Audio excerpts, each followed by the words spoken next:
એક નામ નથી, એ આપણી એક તાકાત છે.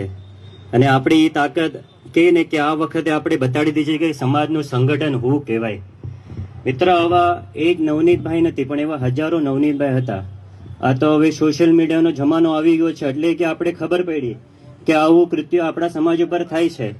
પણ જ્યારે મારા બાપુજી પ્રથમ વખત ધારાસભ્ય બન્યા ને ત્યારે એને પરિસ્થિતિ ખબર છે સમાજની કે શું દશા હતી સમાજની. મિત્રો, મારા બાપુજી હર હંમેશ કહે છે કે જેવો છું કોળી સમાજ આટું અને મરીશ પણ કોળી સમાજ આટું, પણ સમાજને હું ક્યારે રેડો નહીં મૂકીશ.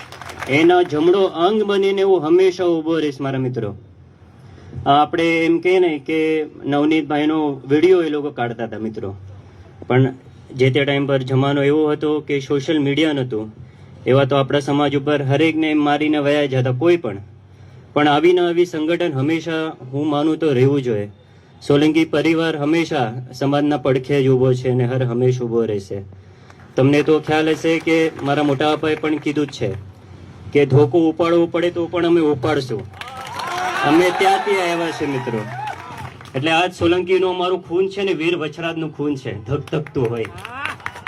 બસ અવશ્ય હું હવે મારા બાબુજીને કહીશ કે બોલશે કાં તો સમાજના કોઈ હજી એક બે મિત્ર બોલશે. એટલું હું કેવું છું કે સમાજની એકતા હંમેશા જાળવીને રાખજો. મેં કેવું છું કે કોળી ફક્ત નામ નથી પણ એ આપણી તાકાત છે અને એ તાકાત હંમેશા આપણે આમ રહેવી જોઈએ. ખાલી નામ નથી કોળી પણ એ તાકાત છે મિત્રો. જય કોળી સમાજ.